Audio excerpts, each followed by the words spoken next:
ሰላም እንዴት ናችሁ? የነጅሆም ኩኪንግ ቤተሰቦች ቤዛ ተከታታይ ድራማን ክፍል 103ን ይዤላችሁ መጥቻለሁ። ላይክ፣ ሼር፣ ሰብስክራይብ በማድረግ እስከ መጨረሻው አብረውን ይቆዩ።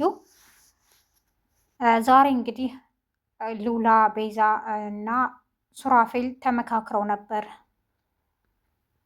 ለምን መሀሊትን የዶክተር የቀድሞ ሚስቱን ቀጥረን አናወራትም በማለት ቀጠሮ ያስይዟታል።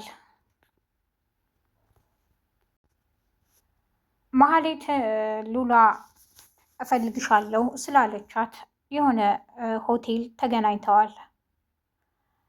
መሀሌት በመጣች ጊዜም እንዲህ ብቻዬን ነኝ ብለሽ እንዴት ከሰው ጋር ትጠብቀኛለሽ? ትላታለች። አይ ችግር የለውም አትፍሪ፣ እሱ ማለት የእህቴ ባል ነው ትላታለች። ሱራፌልም ራሱን ያስተዋውቃል ለመሀሌት። እኔ ማለት የሮቤል ወንድም ነኝ ይላታል። ምን ማለት ነው የኔ ባል እኔ የማላውቀው ወንድም አለው እንዴ? በማለትም ትደነግጣለች። አዎ እኔ ወንድሙ ነኝ ይላታል። አሁን ለምንድን ነው የፈለጋችሁኝም? ትላቸዋለች። ሳሚም ወደ ወይዘሮ ዘርፌ በመደወል ያልንሽን አድርገሻል እያለ በስልክ የሚያስፈራራትን አሁንም ቀጥሏል። ወይዘሮ ዘርፌ በጣም ግራ ገብቷታል። በጣም ተጨንቃለች። መሀሌት ሉላን ፍለጋ ወይዘሮ ዘርፌ ጋር ሂዳ ነበር። ሽብሩ ደግሞ ሉሲ እዚህ ነው ያለችው ከሳሮን ጋር በማለት በር ላይ ቆሞ ለምን ስልክ አታነሳም እያለ ስልክ ይሞክራል። ያኔ ነበረ ከመሀሌት ጋር የተገናኙት። እኔ ምልሽ የት ነው የማውቀሽ? ፊትሽ አዲስ አይደለም ለኔ ይላታል። እሷም እኔም አዲስ አልሆንክብኝም፣ ከዚህ በፊት አውቀሃለሁ ትለዋለች። እኔ የሮቤል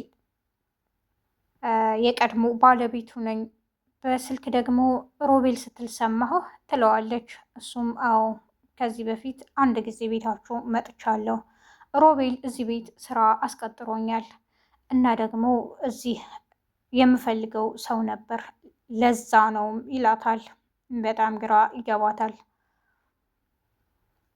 ሳሚ እንዲከታተሉ ያደረጋቸው ሰዎች ነበሩ ወይዘሮ ዘርፌን። ወይዘሮ ዘርፌ በር ላይ የሆኑ ሰዎች አሉ እያለም ይነግራቸዋል። ሳሮንም በሽብሩ በጣም ተናዳለች። ከዚህ በኋላ እኔ እናንተ ምንም አይነት ግንኙነት የለንም፣ አንተ በቃ ከፍቅር ክብር አስበልጠሃል አይደል? ስለዚህ የራስ ጉዳይ ነው ትለዋለች። ሉሲ እውነቷን ነው ትለዋለች። ወደ ሳሚ ጋር በመሄድም ሳሮን በቃ ከዚህ በኋላ ሽብሩን አግብቼ ብኖር ይሻለኛል ብላለች እያለችም ትነግረዋለች። እኔ ምልሽ ይልቅ አሁን የሚያስጨንቀኝ የቤዛ ጉዳይ ነው። እስኪ በስርዓት አውሪኝ፣ ደግሞ ምን ሆነች ነው? ተረጋጊ ይላታል። ሉሲ እውነቷን ነው ለካ ስትናደጅም እኮ ይስቅብሻል የምትለኝ። ስለዚህ እባክህን የምትሰማ ከሆነ ስማ፣ የማትሰማ ከሆነ የራስ ጉዳይም ትለዋለች። ለመሆኑ መድኃኒት ወስደሻልም ይላታል። ጭራሽ በሽተኛ አደረከኝ በማለት ሳሮን ተበሳጭታ ትታው ትሄዳለች።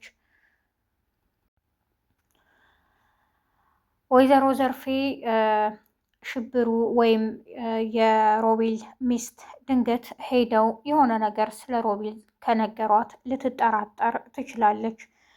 እስካሁን ያሰብናቸው ነገሮች ሊበላሹብን ይችላሉ፣ ስለዚህ ይህንን መላ መፍጠር አለብን በማለት ከተመካከሩ በኋላ ነበር የሮቤልም የቀድሞ ሚስት ነይ በማለት ብዙ ነገር ይጠይቋታል። እኔ የምለው ስለ ባሌ እኔ ምንም አላውቅም፣ እናንተ ደግሞ ይህን ሁሉ ነገር ስትነግሩኝ እንድጠላው አደረገኝ እያለችም ትነግራቸዋለች። ግን የምትነግሩኝን ሁሉ እንዴት ልመናችሁም ትላቸዋለች። ያ ማመን ያለማመን ያኛ አይደለም ያንቺ ነው። ግን አሁን የሮቤልን ንብረት ወደ ራስሽ ማድረግ ትችያለሽ፣ ትፈልጊያለሽ እያሉም ይነግሯታል። ግን ይህንን ማድረግ ምን አስፈለገ? እኛ ካንቺ ምንም አንፈልግምም ትላላችሁ። ታዲያ ምንድን ነው ፍላጎታችሁም? ትላችኋለች።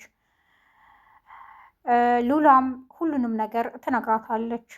የኔና እህቴን ብዙ ሲያሰቃይ ኖሯል ባልሽ እና ደግሞ የቤተሰቦቻችሁ ንብረት የኛ ቤተሰቦች ነው በማለት ነው ይህንን ሁሉ ነገር የሚያደርገው። ወይዘሮ ዘርፌ ደግሞ የሮቤልን ንብረት እኔ አግብቼ እንድወስድ ስለምትፈልግ ነው እኔን ከሱ ጋር ያገናኘችኝ። እሷ የእጇን እያገኘች ነው ለሰራችው ስራ።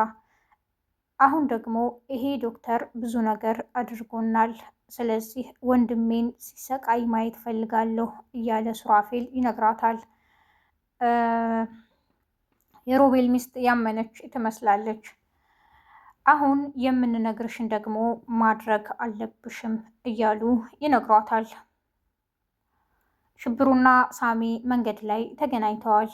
ለመሆኑ ጉዳይን ምን አደረስክልኝ በማለትም ይጠይቀዋል። እንዴ አንተ ሰውዬ ምን ሆነህ ነው በችግር ላይ ችግር የምትሆነኝ? እንዴት ነው አንዲት ያረገዘችን ሴት ያውም የሌላ ሰው ሚስት ለአንድ ወር አግብቼ እንደዚህ የምትለው ምን አይነት ነገር ነው? ሚስት እኮ አይከራይም ይለዋል። ሽብሩ ምንም ሊሰማ አልቻለም። ልትረዳኝ ይገባል፣ ነገሩን በኃይል ከማደርገው በጸባይ መሆን አለበት ይለዋል። ሳሚም አንተ ሰውዬ እኔ እኮ ይሄ ወደ ፍቅር ተቀይሯል ጥሩ ሰው ሆኗል ሲሉኝ ገርሞኝ ነበረ ለካ አንተ ይለዋል። ሳሚ ጋርም ይተናነቃሉ። ድንገት ሳሮን ከርቀት ስላየች ትመጣለች። እንዴ አንተ ለካ በጉልበትህ ነው የምታምነው። ሰፈራችን ማንም ሰው ሲመታ ዝም ብሎ የሚያይ ሰው የለም። ሰፈሩ የትብብር ሰፈር ይባላል። ስለዚህ አርፈ ተቀመጥ እስኪ ተወን ትለዋለች።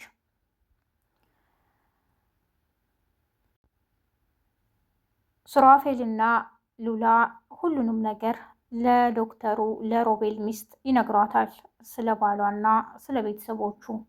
እሷም በጣም ግራ ትጋባለች። ለመሆኑ ግን ይህን ነገር አድርጊ አልንሽ ተወጅዋለሽ ወይ እያሉም ይጠይቋታል።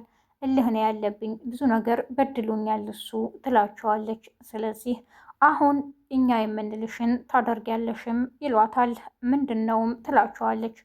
ወደ ወይዘሮ ዘርፌ ቤት በመሄድ ሮቤል የት ነው ያለው? ልጅሽስ የት ናት? እንዴት ባሌ እንዴት እንደዚህ ሊሆን ቻለ? የተፈጠረ አስመስለሽ ንገሪያት ይሏታል። እሷም ብዙ ካመነታች በኋላ ችግር የለውም በሀሳባችሁ እስማማለሁ በማለት ወደ ወይዘሮ ዘርፌ ጋር ትሄዳለች። ወይዘሮ ዘርፌንም ከገባች በኋላ ልጅሽና ሮቤል የት ነው ያሉት? መቼም አላውቅም አትይኝም ትላታለች። ወይዘሮ ዘርፌ ለራሷ በጣም ጨንቋታል። ትደነግጣለች። እናንተ ሰዎች ለምንድን ነው የማትፋቱኝ? ትላለች። እኔ እኮ መሞት ነበረብኝ፣ ግን ቆይ ሉላ የሰራችውን ዋጋ ሳላስከፍላትማ ምንም ራሴን ማድረግ አልችልም ትላለች። የዛሬው ክፍል ይህን ይመስል ነበረ። መልካም ቀን ባይ